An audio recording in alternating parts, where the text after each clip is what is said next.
Lou, how are you, my man? Glenn, I'm doing better than I deserve. I tell people at my age, any day above ground is a good day.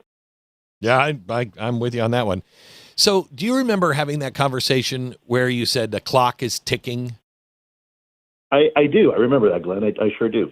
So what did you mean by that? Well, look, in the world of national security, the clock is always ticking. What do I mean by that? Well, there are foreign adversaries out there that are very much involved in the research of UAP like we are, just like our country.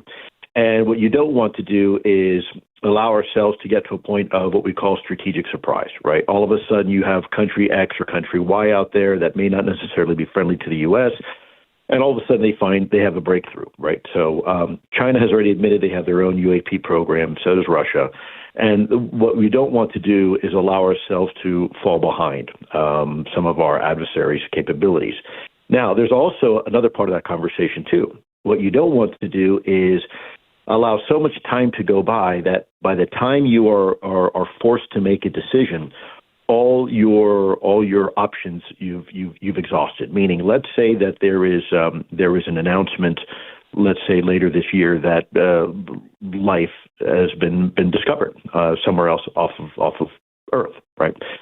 You don't want to be in a situation as a government where you are caught flat-footed and surprised, right? And by that statement, you want to be as proactive as possible. You want to be able to have the conversation, socialize the idea with your citizens, because let's face it, governments writ large are the reason why they have the authority they do is because people have faith and confidence in those institutions, in those governments.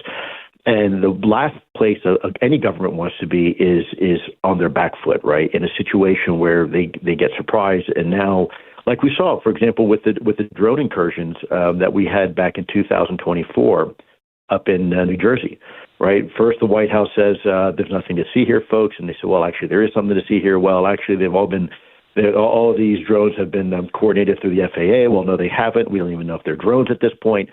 Or the Chinese spy balloon, right, under the Biden administration. That's another case in point where decisions were made on our behalf because we simply didn't want to face the uncomfortable truth that China was sending reconnaissance balloons over North America completely unchallenged. So you started this out with imagine country X or Y. So are you saying that we're possibly facing something from another country? Well, I think all is possible. All cards have to remain on the table until they're not. I think there is enough information to suggest that other countries are heavily invested in this topic. But keep in mind, we've been dealing with this now for decades. And when I say decades, at least 8 decades. That's 80 years.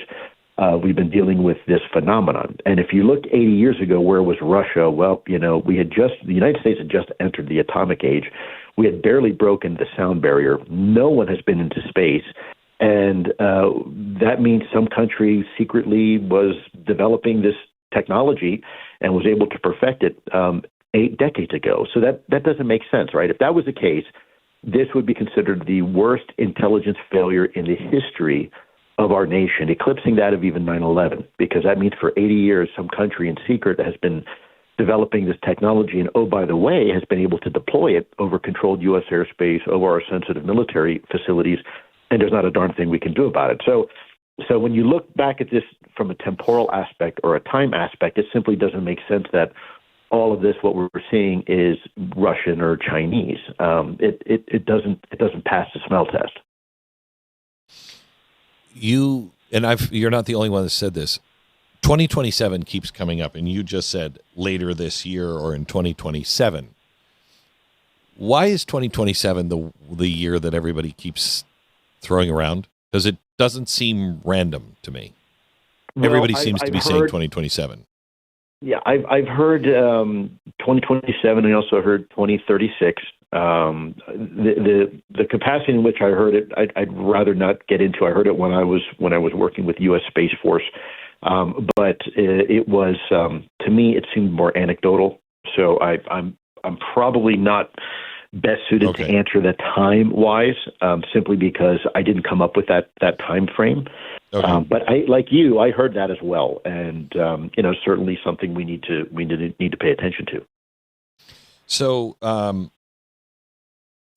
the Laura Trump just came out and said there's a speech for the president to give, and he's prepared to give it at some point. Is that a speech? Do you think she's referring to a speech that that every president has had, or is this something that is prepared for this time, do you think?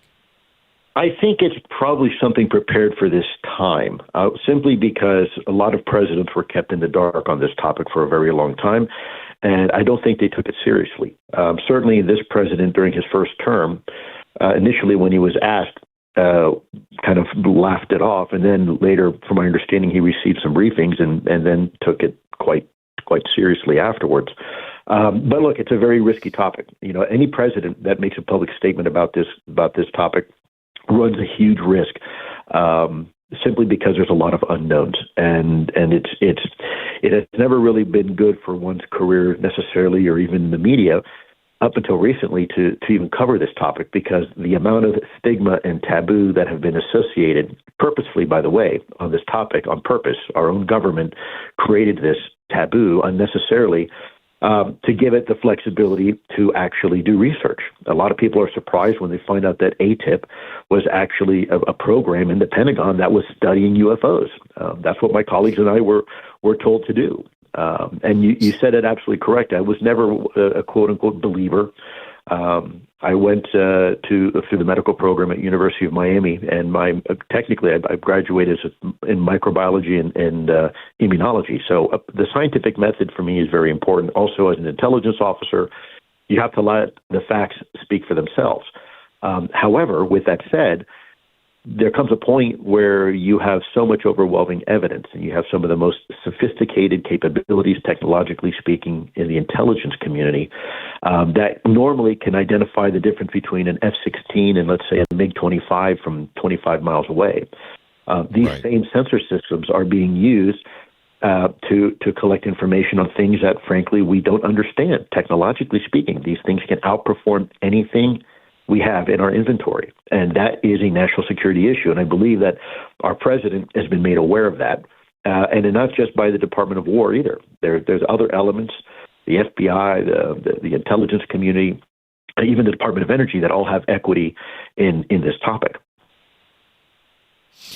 One of my researchers said the reason why the government is so afraid of all of this coming out is because if there is technology that we got from someplace else, and it was shared with certain companies, then other companies will start suing and saying, well, I didn't get any of that. That's an unfair advantage. Do you think there's anything to that? Yeah, fear? That's absolutely correct. Yeah, absolutely. Look, there's back, with the military-industrial complex, there's still rules and laws that have to be followed, and you have to have free and fair competition.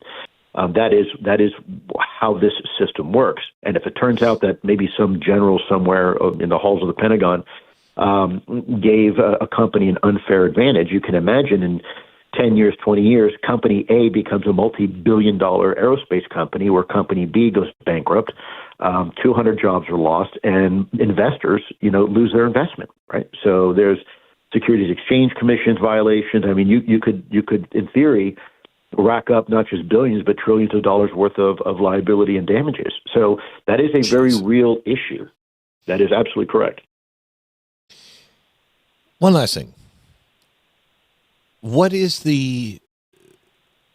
You were on the podcast with me, and you talked about a spiritual element of all of this.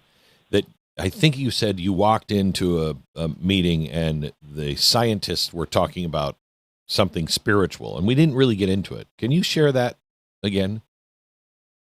Sure. Well, let me just say this, Glenn, if I can. I think ultimately the human experience is a spiritual experience. There's no way around it. A lot of people say that we're humans having a spiritual experience. I tend to think we're spiritual beings having a human experience. But that aside, agree. There were elements in the Pentagon that believed that what we were looking into were actually demons.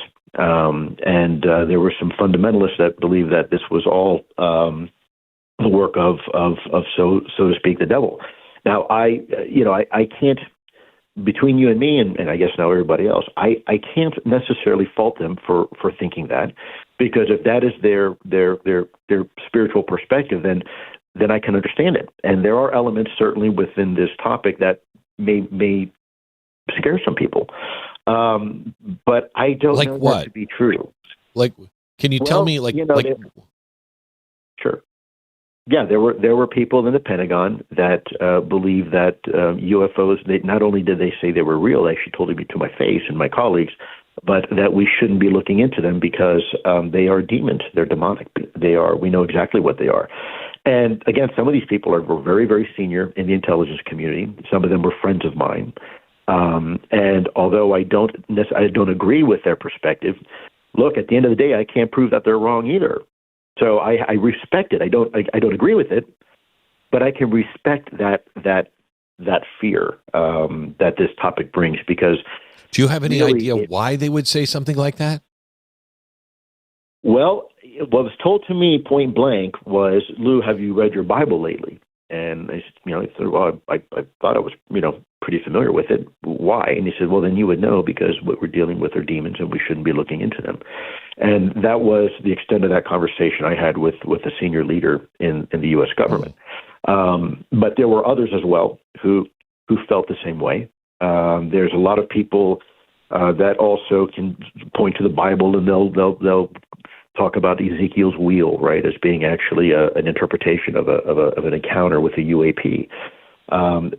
So I spent some time at the Vatican, and I'll share this. That was kind of interesting, and I'll make it quick.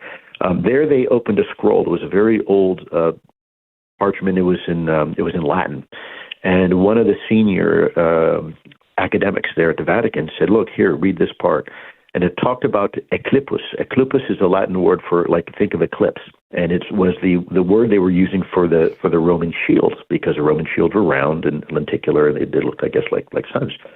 And he said, here it is. And this was a discussion between a Roman soldier and a Roman general, where they described these flaming Roman shields in the sky that would follow them from battle space to battle space.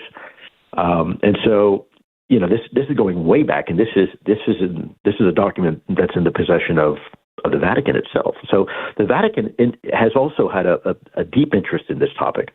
The last pope actually said, I believe, several years ago, that we should not be surprised that life exists and is abundant in the universe.